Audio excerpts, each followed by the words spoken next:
основните критерии при избора ни на ERP система преди всичко е търсенето на цялостно решение за управление на процесите в ритейла и B2B сегмента.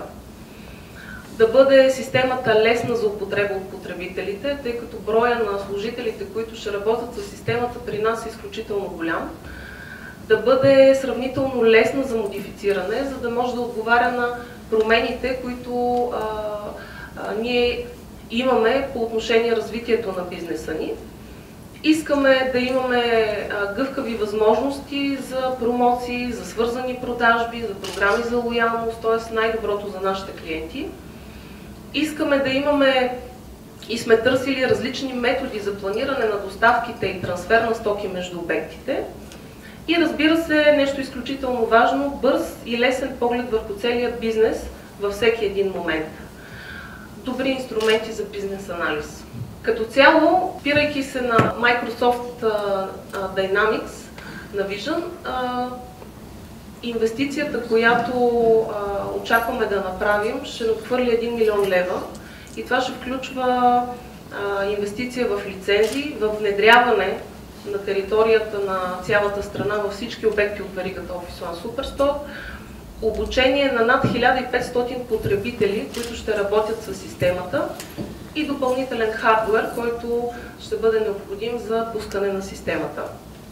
И в крайна сметка какъв е търсеният ефект след внедряването на системата?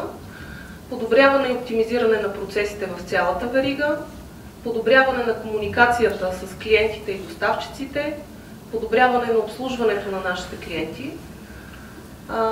Така бих казала, едни от най-атрактивните промоции и програми за лоялност, които ще може да предоставим на нашите клиенти, оптимизиране на разходите и потреблението на нашите клиенти, увеличение на продажбите чрез интернет портала ни, увеличението на продажбите към крайните потребители, физически лица, ученици, студенти и увеличение на рентабилността от продажбите ни. Аз съм много радостен, че съм част от това събитие днеска. По няколко причини. Една, както сами разбирате, това е, че изцяло решението е базирано върху технологии на Microsoft и по-скоро Microsoft Dynamics на Vision. Другата причина е, че това е най-големият проект за внедряване на система за управление на предприятия в ритейл сектора в България. И третата причина е, че в целия процес на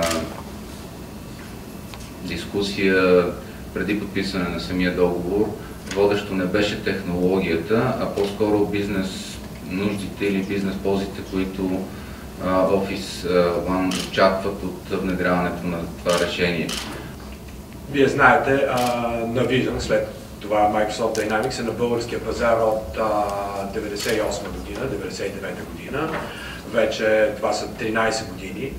В рамките на този период Microsoft Dynamics NIV се наложи като една от най-разпространените ERP системи в момента с около 300 клиента, 300 работещи инсталации.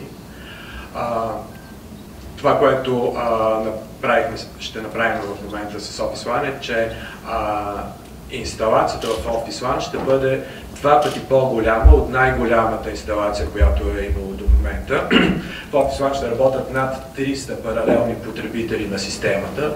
Инсталацията, която аз познавам и беше най-голяма към момента, беше с 186 потребителя на системата.